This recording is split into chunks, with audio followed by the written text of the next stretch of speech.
जय हिंद। आज का टॉपिक है, हम लोग जानेंगे अम्ल के बारे में, और यही अम्ल को एसिड के नाम से भी जानते हैं।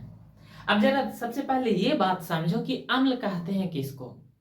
तो हम लोग सुबह से लेकर शाम तक जो भी भोजन करते हैं, और वो भोजन जिसका स्वाद क्या होगा, खट्टा, तो समझ जाना वो क्या है, अम्ल है। जैसे एग्जांपल में बताते हैं, दही। दही तो खाया होगा, बताओ दही का स्वाद खट्टा होता है। नींबू, संतरा, ये सब का स्वाद क्या होता है, खट्टा, तो ये अम्ल कहलाएगा। लेकिन अम्ल के परिभाषा मतलब अलग अलग वैज्ञानिक अम्ल के बारे में अलग अलग तरीका से बताए, लेकिन उसमें सबसे ज्यादा जरूरी है आर्हेनियम। एक वैज्ञानिक है, उस वैज्ञानिक का नाम क्या है, तो उस वैज्ञानिक का नाम है आर्हेनियम। और ये आर्हेनियम किसके बारे में बताया, तो ये आर्हेनियम एक वैज्ञानिक था, और ये अम्ल के बारे में बताया। और अम्ल के बारे में क्या बात बताया, आर्हेनियम दम चुपचाप कहा कि यदि अम्ल जल में घुलेगा तब वो हाइड्रोजन आयन देगा। क्या बात बताया, यही बात बताया कि कोई भी अम्ल जल में का होगा, जल में घुलेगा, और जल में जब वो घुलेगा तब कौन आयन देगा, हाइड्रोजन आयन। आयन भी दो वैरायटी के होता है, एक प्लस जिसको धनात्मक कहेंगे, और एक माइनस उसको कहेंगे ऋणात्मक। देखो ये है हाइड्रोजन, और हाइड्रोजन के ऊपर है धनात्मक मतलब प्लस, तो एक कहेंगे हाइड्रोजन आयन। आर्हेनियम अम्ल के बारे में क्या बताया, बताया यही कि अम्ल जल में घुलेगा तो वो हाइड्रोजन आयन देगा। यहाँ तक तो बातें क्लियर। उसके बाद दो वैज्ञानिक और था, वो दोनों वैज्ञानिक का जरा नाम सुनो। एक का नाम था लॉरी, एक का नाम का था, एक का नाम था लॉरी। और दूसरा जो वैज्ञानिक था, उस वैज्ञानिक का नाम था क्या, तो ब्रॉन्स्टेड। उस वैज्ञानिक का नाम क्या था, तो उस वैज्ञानिक का नाम था ब्रॉन्स्टेड।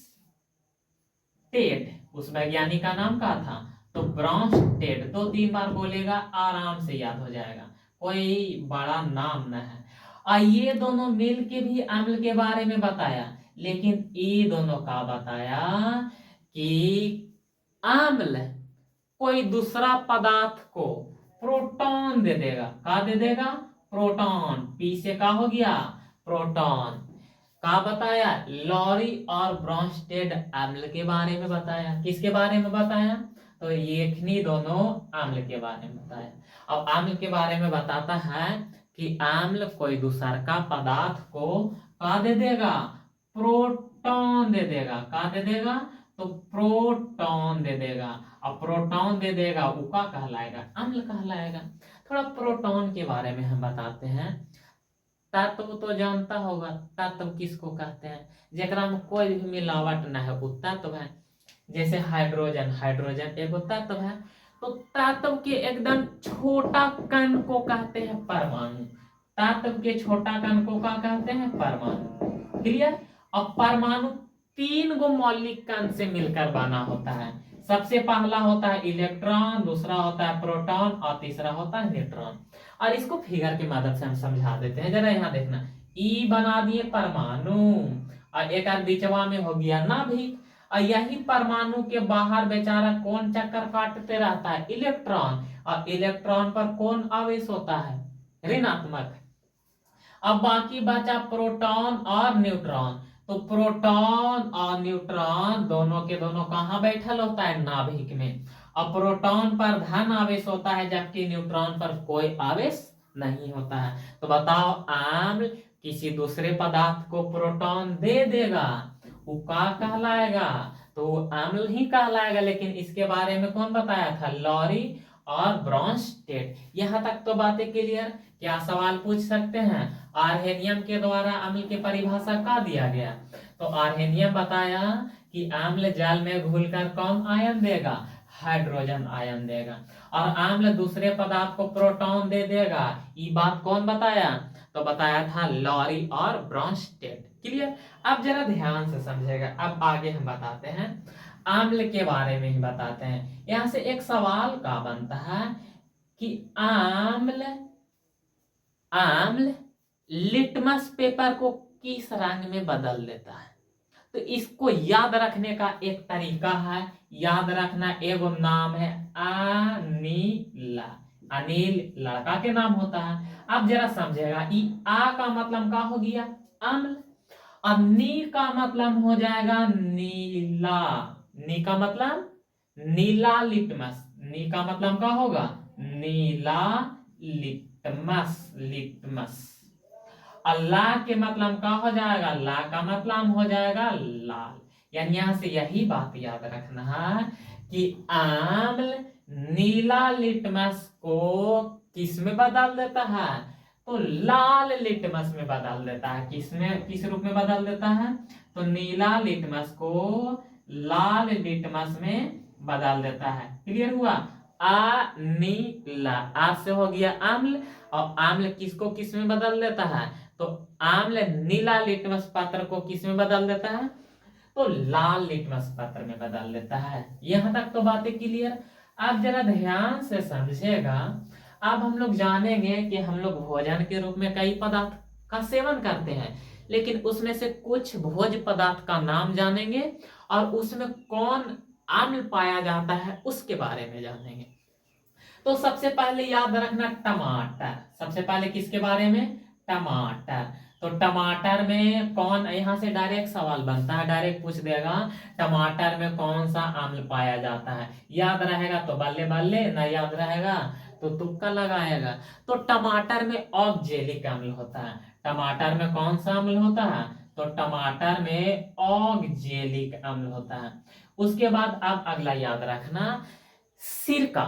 सिरका में कौन सा अम्ल होता है, तो सिरका में एसिटिक अम्ल होता है। सिरका में कौन अम्ल होता है, तो सिरका में एसिटिक अम्ल होता है। और इसमें कोई किंतु परंतु नहीं है, आपको डायरेक्ट इसको पढ़ के याद करना पड़ेगा।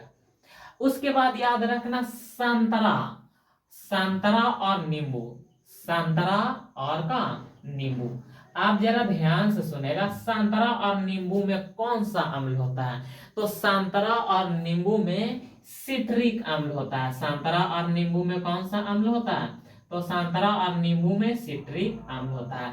और इसमें कंफ्यूजन नहीं होना चाहिए, एकदम कस की याद रखो, सिरका में एसिटिक अम्ल और संतरा और नींबू में कौन, सिट्रिक अम्ल। थोड़ा नाम मिलता जुलता है इसीलिए, क्योंकि ऑप्शन में दोनों रहेगा।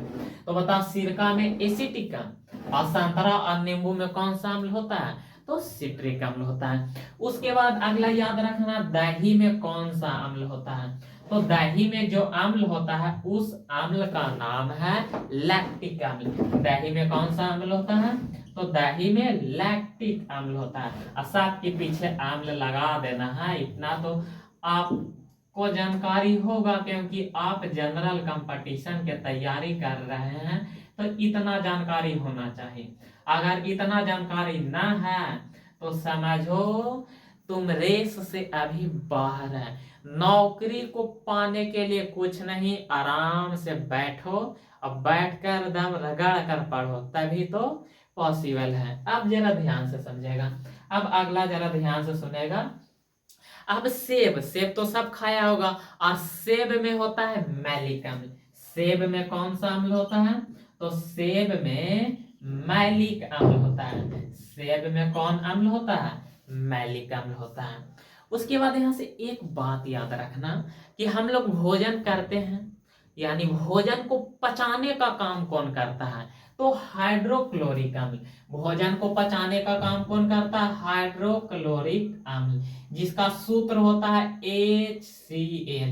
ई कहा है, एकरे कहते हैं हाइड्रोक्लोरिक अम्ल। इसी को क्या कहते हैं, इसको कहते हैं हाइड्रोक्लोरिक अम्ल। और हाइड्रोक्लोरिक अम्ल का काम क्या है, तो हाइड्रोक्लोरिक अम्ल का काम है, ये भोजन को पचाने का काम करता है। ये किसको पचाने का काम करता है, तो भोजन को पचाने का काम करता है। मतलब हम लोग जो भी खाना खाते हैं और उस भोजन को या उस खाना को पचाने का काम कौन करता है?